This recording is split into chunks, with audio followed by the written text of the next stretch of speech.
मूल्यांकन का अर्थ। परीक्षा का उद्देश्य पूर्ण रूप से समझने के लिए एक और शब्द का प्रयोग किया जाता है जिसे मूल्यांकन कहते हैं। यह शब्द अधिक व्यापक अर्थ देता है और बालक की समस्त प्रगति की जांच करने में प्रयोग आता है। साथ ही साथ यह शिक्षण पर भी अपना प्रभाव डालता है और इसीलिए इस पूरी प्रणाली को मूल्यांकन शिक्षण प्रणाली कहते हैं। इसका उद्देश्य परीक्षा में सुधार करने के साथ साथ शिक्षण विधियों में भी सुधार करना है। इसका आधार यह है कि जितना पढ़ाया गया उस सब की जांच हो और जिसकी जांच की जाती है वह सब पढ़ाया गया हो। बालकों के सीखने के अनुभव बहुत महत्व रखते हैं और यदि उनको उचित अनुभव प्रदान नहीं किए गए तो परीक्षा किसकी होगी।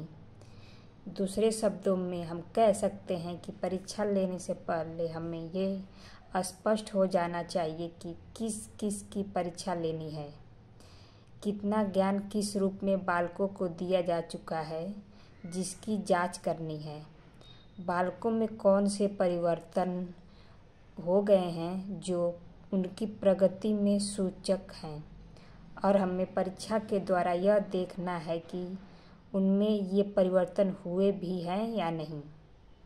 अगर हो गए हैं तो ठीक, अगर नहीं हो गए हैं तो क्यों नहीं हुए, इस बात की जानकारी करना आवश्यक है।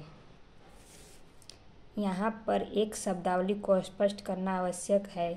शिक्षा का कार्य व्यापक रूप में बालकों में कुछ परिवर्तन लाना है।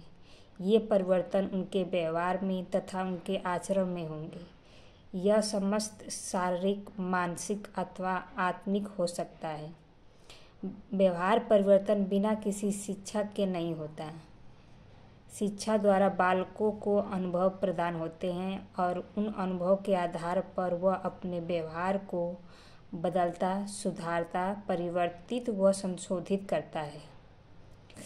यही नहीं, वह अपने ज्ञान में वृद्धि करता जाता है और अपनी मानसिक शक्तियों का प्रयोग करना अपना व्यवहार में निर्दिष्ट करता है। ये व्यवहार परिवर्तन इस बात के सूचक हैं कि अमुक व्यक्ति में कितनी शिक्षा पाई है। चूँकि व्यवहार परिवर्तन सीखने के अनुभवों के आधार पर होते हैं, अतः सीखने के अनुभव प्रमुख हैं। बालकों को ऐसे अनुभव दिए जाएं कि उसमें वांछित व्यवहार परिवर्तन हो और वे शिक्षा द्वारा निर्धारित उद्देश्यों की पूर्ति कर सकें। सीखने के अनुभव उद्देश्यों के ऊपर निर्भर हैं। जब हम बालकों को सीखने के अनुभव देते हैं तो हमें कुछ उद्देश्यों के आधार पर उन अनुभवों को निश्चित करना होता है। इस प्रकार मूल्यांकन शिक्षण प्रणाली एक पूरी शिक्षण प्रणाली का केंद्र बिंदु बन जाती है। आगे दिए हुए त्रिभुज से यह बात व संबंध स्पष्ट हो जाते हैं। मूल्यांकन हमें बालकों की प्रगति की जांच नहीं बल्कि इसका संकेत भी देता है कि बालकों को पर्याप्त अनुभव दिए गए हैं अथवा नहीं। साथ ही साथ हमें यह स्पष्ट होता है कि हमारे उद्देश्य ठीक हैं अथवा नहीं। उद्देश्य सीखने के अनुभव व मूल्यांकन तीनों का समन्वय और मिलना ही मूल्यांकन शिक्षण प्रणाली का सागर है। यह प्रणाली शिक्षण का केंद्र बिंदु है और मूल्यांकन शिक्षण का अभिन्न अंग है। ये एक फ्लो डायग्राम है। ये उद्देश्य से सीखने का अनुभव और मूल्यांकन के उपकरण।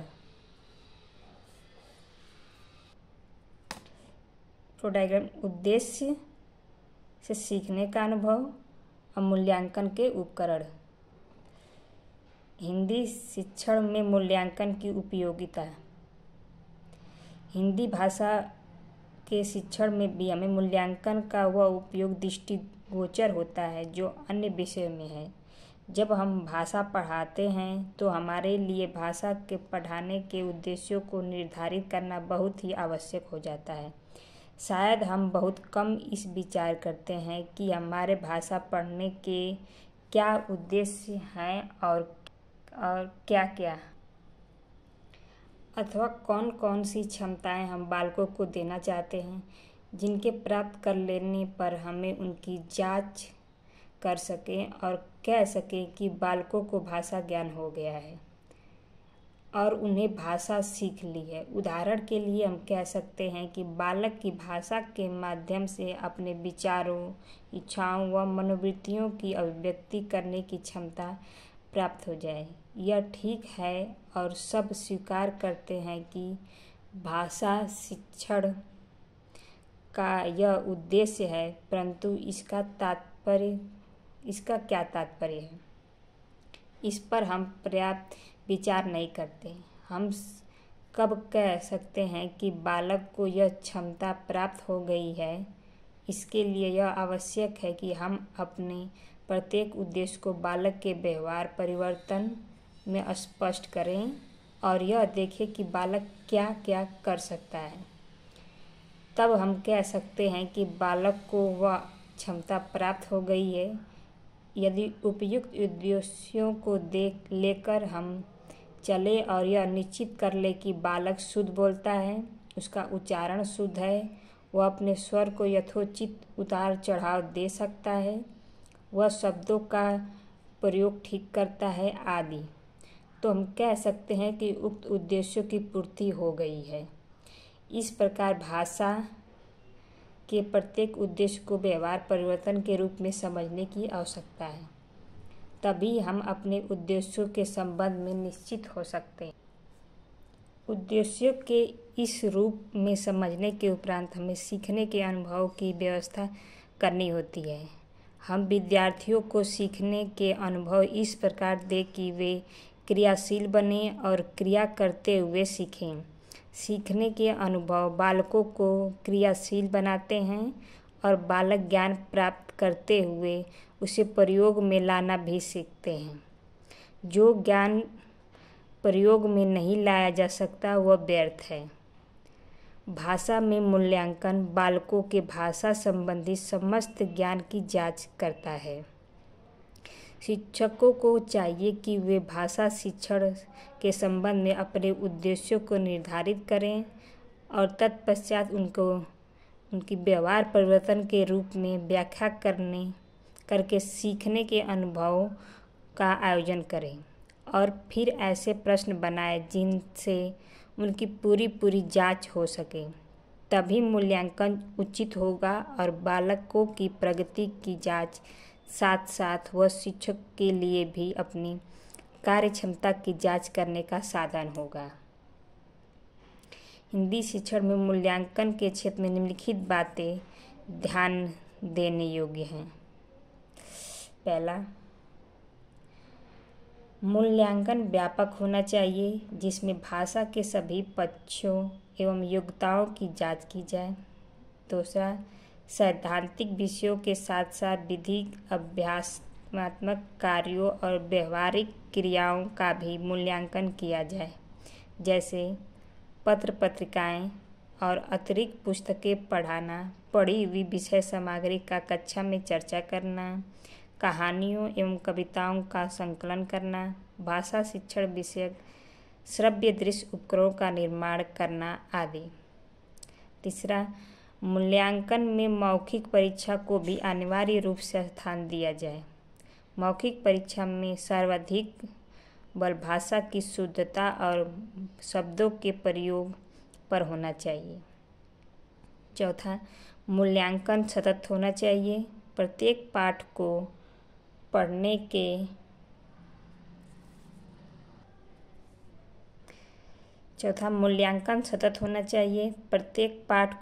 के पश्चात उसका मूल्यांकन किया जाए।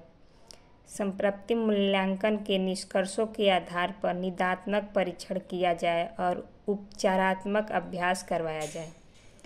पाँचवां, भाषिक ज्ञान समन्वय और शिक्षण पद्धति के लिए अतिरिक्त और बाह्य मूल्यांकन दोनों को यथोचित स्थान दिया जाए। सत्रीय कार्य का मूल्यांकन वर्ष भर समान रूप से होना चाहिए। अच्छे मूल्यांकन की विशेषताएं। एक अच्छे मूल्यांकन की प्रायः निम्नलिखित विशेषताएं बताई जाती हैं। पहला है वैधता, दूसरा विश्वसनीयता, तीसरा वस्तुनिष्ठता, चौथा व्यापकता, पांचवा उपयोगिता, छठा विभेदीकरण। अब वैधता, जिस उद्देश्य का मूल्यांकन करना हो उस उद्देश्य का यदि मूल्यांकन हो जाता है तो उन साधनों को वैध साधन कहा जाता है जिसके आधार पर यह मूल्यांकन होता है। दूसरा विश्वसनीयता, छात्रों द्वारा प्राप्त अंकों में विचलन नहीं होता और चाहे जब पुनर्मूल्यांकन किया जाए अंक प्रायः एक से रहते हैं। वस्तुनिष्ठता, परीक्षक की रुचियों, भावनाओं आदि का मूल्यांकन पर प्रभाव नहीं पड़ता, यह पक्षपात रहित होता है। उत्तरों के आधार पर मूल्यांकन होता है, न कि परीक्षक के दृष्टिकोण के आधार पर। व्यापकता, परीक्षा का सेट संकुचित नहीं होता, पाठ्यक्रम के संपूर्ण अंश की परीक्षा हो जाती हैं। उपयोगिता, एक अच्छा मूल्यांकन जीवन के समृद्ध होता है, यह व्यवहारिक होता है और इसका शिक्षण और जीवन में उपयोग किया जाता है। विभेदीकरण,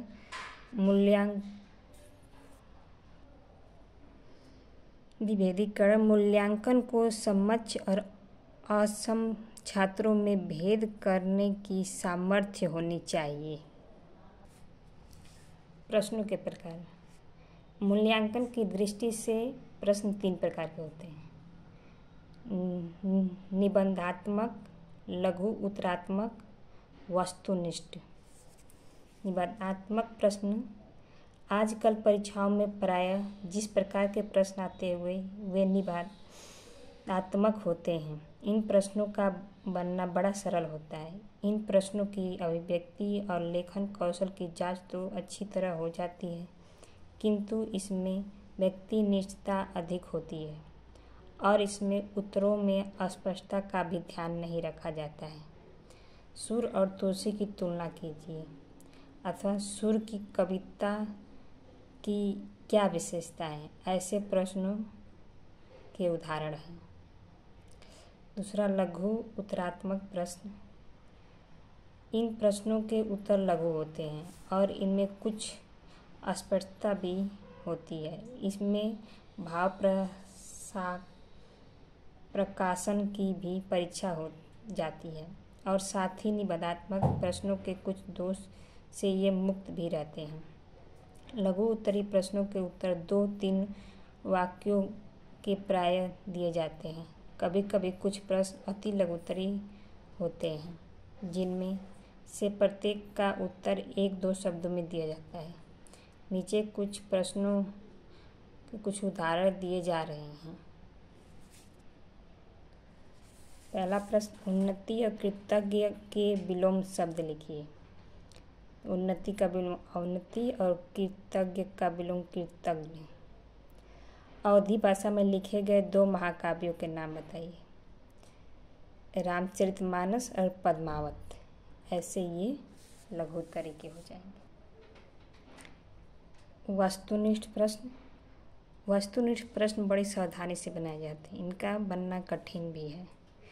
इनके बनने में हिंदी शिक्षण के उद्देश्य का ध्यान रखा जाता है। ये निश्चित, स्पष्ट, संक्षिप्त उत्तर देने वाले होते हैं।